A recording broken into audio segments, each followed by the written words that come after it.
Fala galera, eu venho trazer um vídeo um pouco diferente aqui, né? É mais um bate-papo, se eu posso chamar assim, né? Eu tô bem tranquilo, né? E eu preciso de expor algo, né? Que tem tocado em meu coração nesses últimos, nesses últimos dias, se eu posso dizer assim, que eu tenho certeza também que vai ser de grande edificação para sua vida. É, Cara, eu tenho percebido algo na sociedade atual que tem me comovido um pouco, tem me mexido comigo um pouco, né? A falta de simpatia dos filhos de Deus, a falta de simpatia da sociedade, né? Eu vou usar os dois lados, porque há diferença entre filhos de Deus e não filhos de Deus. É claro, isso é claro. Mas o que eu tenho percebido, cara, e eu espero que você também me compreenda e me entenda, é que hoje eu vejo uma sociedade fria, né? Eu vejo uma juventude que deveria estar se capacitando na palavra de Deus, né? Sendo sociável no mundo, sendo sal da terra, cara, sendo luz do mundo, né? Mas eu não tô vendo isso. Eu vejo uma juventude que, embora esteja dentro da igreja, cara, ainda tem muito o foco nas coisas do mundo, né? E isso é um grande debate, isso virou debate teológico, cara. Isso virou debate, sabe, que não deveria nem ser. Virou debate agressivo. Eu já vou chamar assim, debate agressivo, porque ah, eu vejo pessoas defendendo o mundo, jovens defendendo o mundo e defendendo a casa de Deus. E eu falei, qual lado, filho?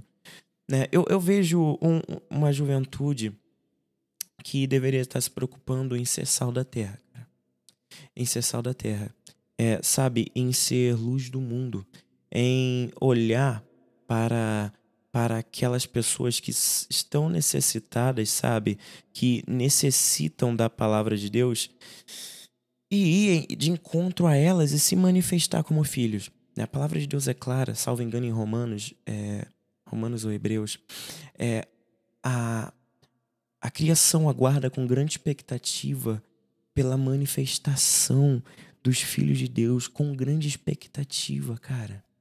Existem pessoas que só estão aguardando a sua manifestação, sabe? Existem pessoas que só necessitam de uma palavra. Claro que existem outras pessoas que é necessário de um grande aparato de libertação.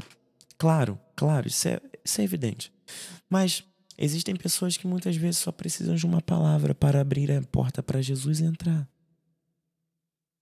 Vocês me compreendem, né? Eu vejo uma sociedade, né, que não se acostuma com as coisas e vai jogando as coisas fora, né? Uma modernidade, uma sociedade líquida, né? Como um dos grandes sociólogos, né?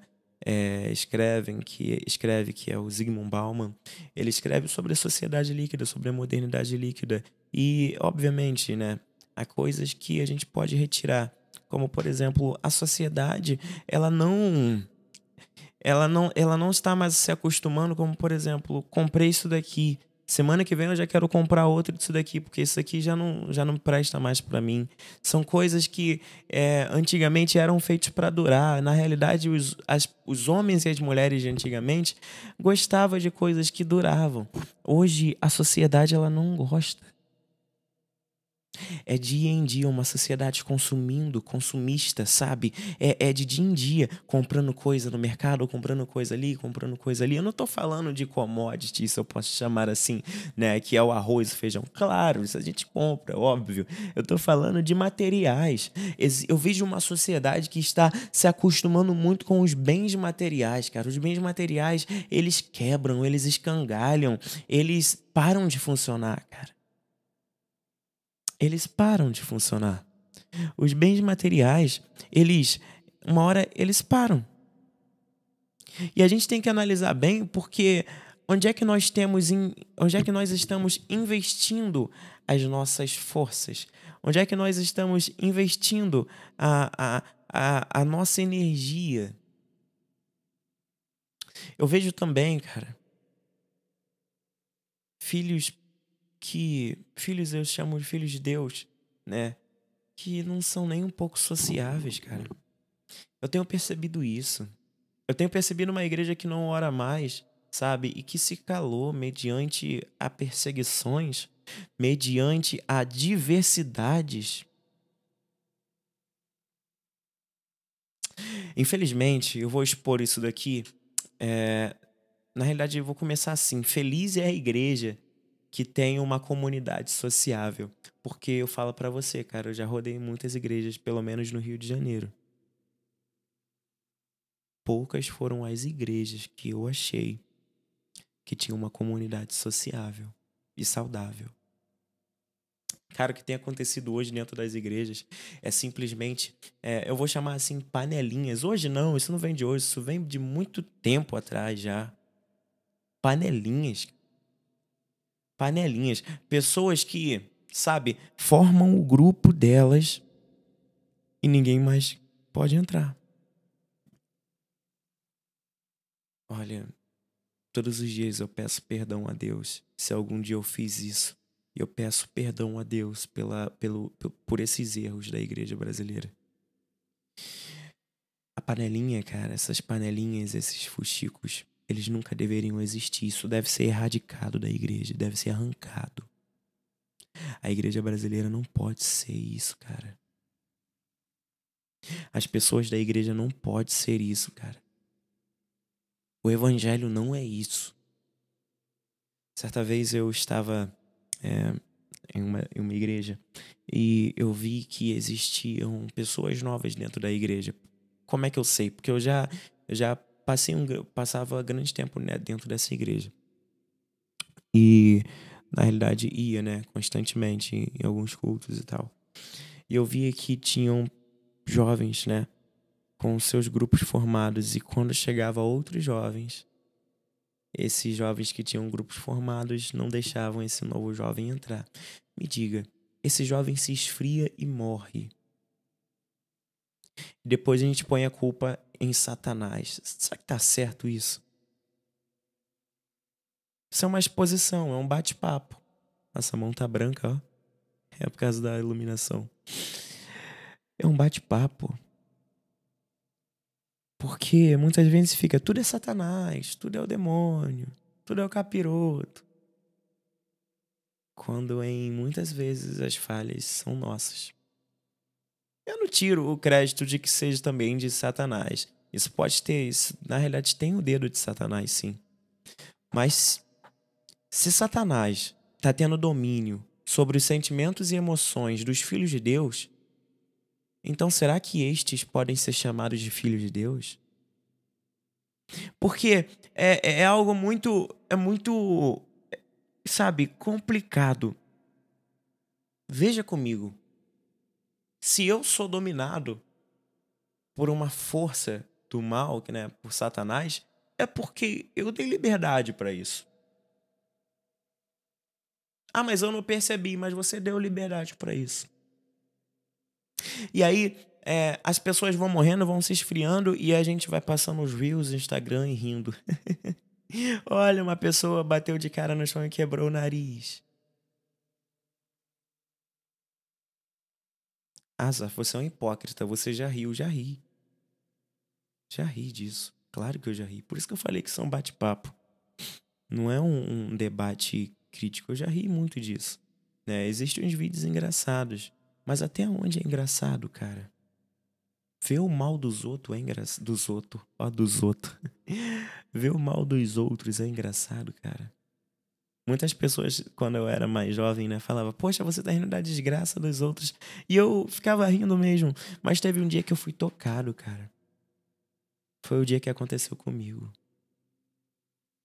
Né? E eu falei, caramba, cara. No dia que aconteceu comigo, ninguém riu, mas me ajudaram. Já aconteceram situações comigo que as pessoas riram sim, tá? Mas nesse dia foi tocante, porque as pessoas me ajudaram, sabe? E não saindo tanto do rumo assim, cara, onde é que nós temos depositado o nosso amor, a nossa dedicação? Onde você, jovem, adulto, Até criança assiste isso daqui. Onde você tem colocado a sua simpatia, uma coisa que morreu. Hoje, como eu postei nos stories recentemente, quem me acompanha no Instagram viu, hoje ser simpático se tornou sinônimo de ser extrovertido, se é assim que se chama, né? A pessoa que se mete em tudo, né? Ser simpático se tornou isso. As pessoas acham que uma pessoa simpática é maluca. Sabia disso? Talvez você seja um, cara. Tá na hora de mudar, mano. Ou mana. A gente tem que voltar a uma das mensagens bíblicas principais. Ser sal da terra e luz do mundo. Como nós iremos salgar a carne se nós não vamos de encontro à carne? Então nós retemos as sementes e as sementes morrem em nossas mãos. Olha, como nós iremos iluminar a escuridão se nós não vamos de em frente à escuridão? Então nós ficamos com a lanterna e a pilha da lanterna descarrega e a gente morre. E nós morremos. Cara, isso é muito forte. Para analisar quais são as suas atitudes nos dias de hoje. Voltando na questão de panelinhas, as panelinhas, elas na igreja não acontecem hoje. Não começou hoje, começou há muito tempo. Quando eu era criança já existia isso, né? Quando eu nasci já existia isso há muito tempo, né? Só que, cara, isso só se intensificou, cara. Hoje as pessoas chegam na igreja querendo uma palavra e saem com calúnia. As pessoas entram na igreja procurando o amor e saem com fofocas. Como pode? A unidade da igreja não é isso. A igreja brasileira não pode ser isso, cara. Não podemos prosseguir nesse caminho. Devemos conhecer o caminho claro. João escreve claramente, salvo engano, capítulo 4. Jesus então os respondeu: eu sou o caminho, eu sou a verdade e a vida, e ninguém vem ao Pai se não for por mim. Em que caminho nós estamos traçando? Será que no caminho que nós estamos indo de encontro ao Pai? Se você ainda não encontrou o Pai, está na hora de rever o seu caminho, porque você está indo para outros caminhos, menos para o caminho que é Jesus. Você quer identificar o caminho? Verifique se a verdade está no caminho. É um tópico isso. É um fato. Verifique se a verdade está no caminho. Porque a verdade, ela te confronta todos os dias. Se o teu caminho não está te confrontando, então você está no caminho errado, cara. Você está no caminho errado. Verifique que se você está vivo. Porque quem está no caminho certo encontra a verdade. E a verdade traz a vida. Você tem noção do que é isso? Veja, o modelo de igreja não é isso. Vejamos, olha só que interessante. O livro de Atos dos Apóstolos traz o seguinte pra gente, ó. Capítulo 12. Nessa ocasião, o rei Herodes prendeu alguns que pertenciam à igreja, com a intenção de maltratá-los. E mandou matar a espada Tiago, irmão de João. Aí vem nos primeiros apóstolos a morrerem. O primeiro apóstolo a morrer. Vendo que isso agradava aos judeus, prosseguiu. Olha que doideira, cara. Será que a morte do teu irmão está te fazendo sorrir?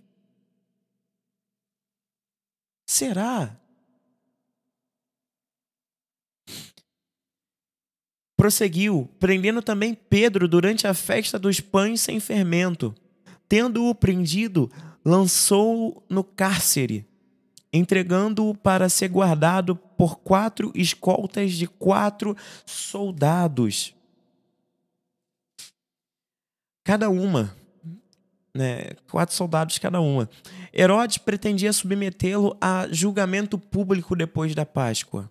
Olha que doideira, julgamento público, mas aí acontece uma virada de chave.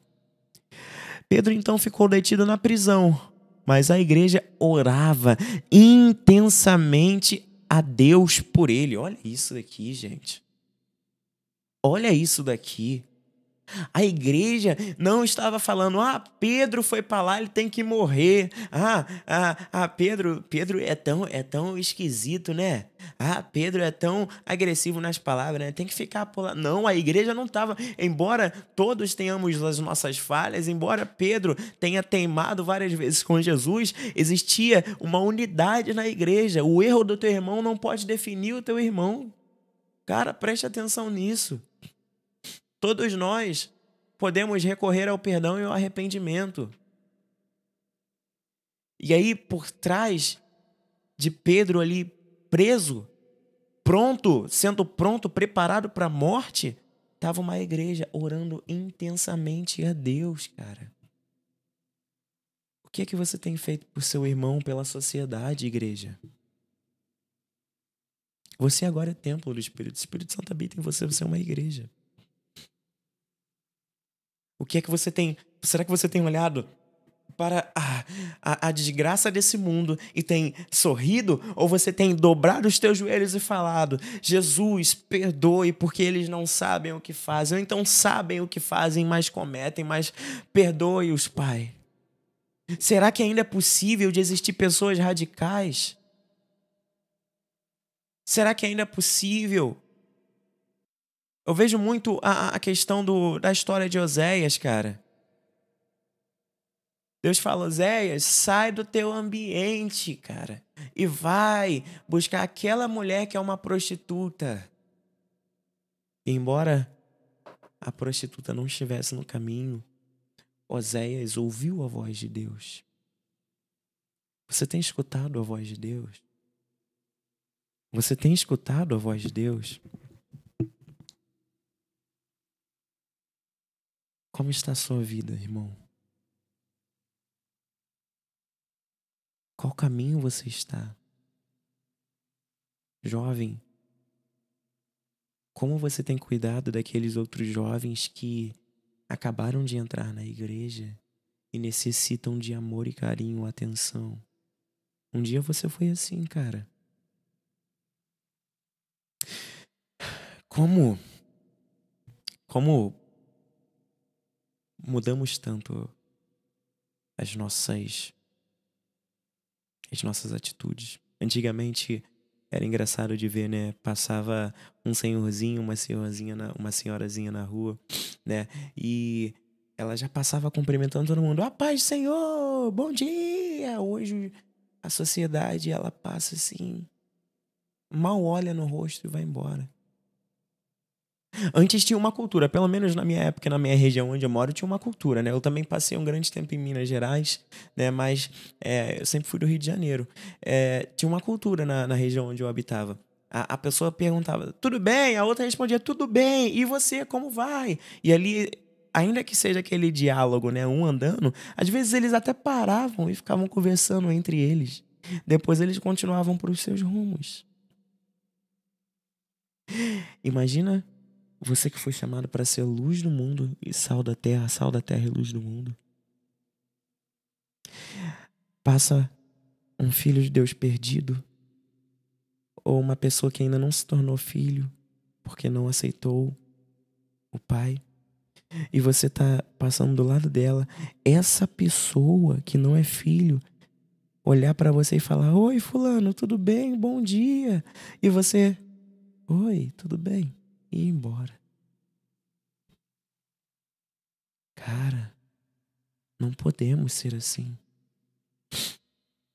Não podemos ser assim. Não podemos ser assim.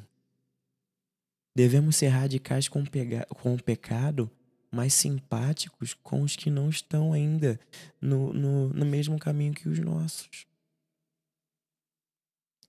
Devemos falar a verdade acima de tudo, porque no momento que nós apresentamos a verdade, então também estaremos apresentando o caminho. Que o caminho levará à vida, cara.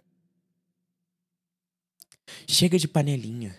Igreja brasileira não é lugar de panelinha. Nem igreja fora do Brasil é lugar de panelinha, lugar de roda de pessoas que impedem outras pessoas. Igreja é um lugar onde, em meio às adversidades dos nossos irmãos, como Pedro estava passando aqui, Tiago tinha acabado de morrer, porque Herodes tinha mandado matar Tiago. E agora Pedro, né, aquela tensão toda, foi preso. A igreja estava orando intensamente. Está na hora de você fechar um pouco os seus lábios para o mal. Na realidade, parar de abrir os seus lábios para o mal e começar a orar intensamente a cada dia. Os avivamentos, eles não começam, as mudanças de mente, elas não começam por palavrinhas, elas começam por joelhos com calos, elas começam com joelhos com calos, com lombos cingidos, sabe? Com o rosto marcados pelo sol. O avivamento, ele começa com pessoas que se dispõem a orar incessantemente, a dias após dia. Ai, no cansaço, Azaf, como é que faz? Ora. Eu não consigo dobrar o meu joelho. Ora. Está na hora de mudarmos. Olha que interessante. Versículo 6. Na noite anterior ao dia em que Herodes iria submetê-lo a julgamento, então Pedro estava ali passando o seu suposto último dia, penúltimo dia. Olha só.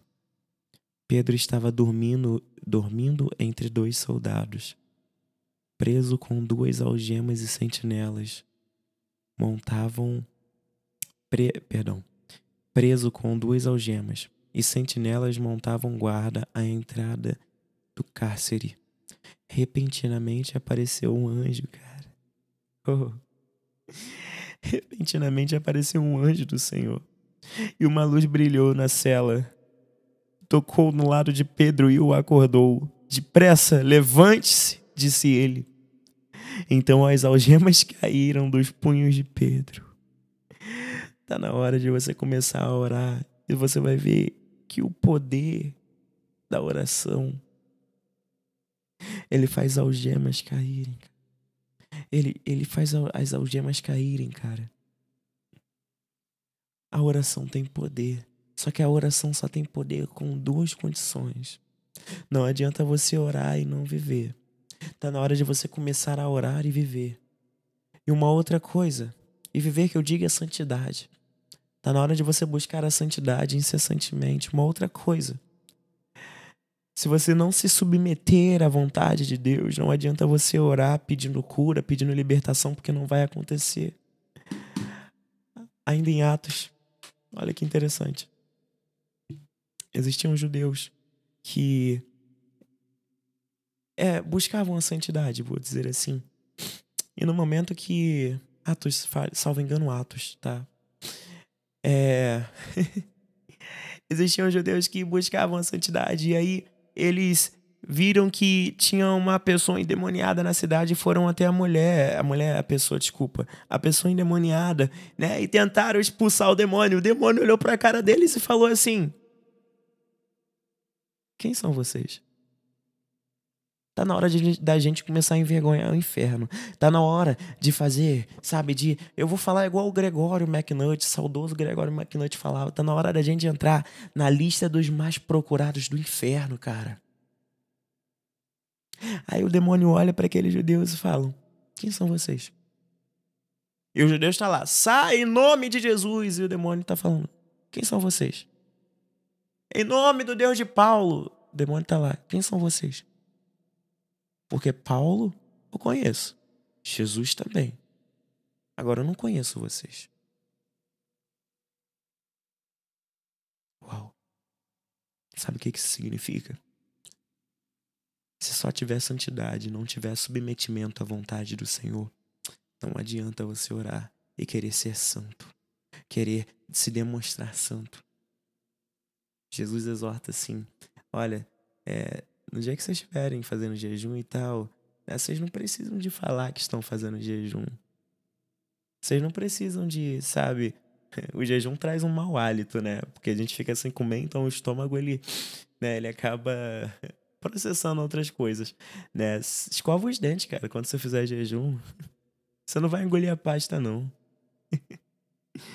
E Você não precisa de demonstrar para o mundo a sua santidade.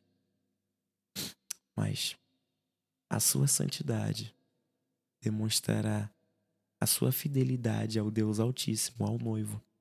E isso, com o complemento de submetimento à vontade de Deus, te dará poderes sobrenaturais. Quer ver algo interessante? Vem um povo e fala: Jesus, em teu nome nós profetizamos, em teu nome nós curamos, em teu nome fizemos milagres e maravilhas. E Jesus virou para eles e falou: eu não vos conheço. Jesus não anulou o que eles fizeram. Eles poderiam ter curado sim. Eles poderiam ter salvado sim, sabe? Feito milagres e maravilhas sim. Mas se não houver submetimento, cara, se não houver submetimento, cara, Jesus vai virar para você e vai falar: eu não te conheço. Satanás vai virar para você e vai falar: eu nem te conheço. Caramba. Tá na hora de mudarmos. Sermos simpáticos. Sermos simpáticos. Uma igreja que é simpática, ela molda uma sociedade. Tá na hora de nós moldarmos a sociedade. E mudarmos este rumo a qual se encaminha. Está na hora.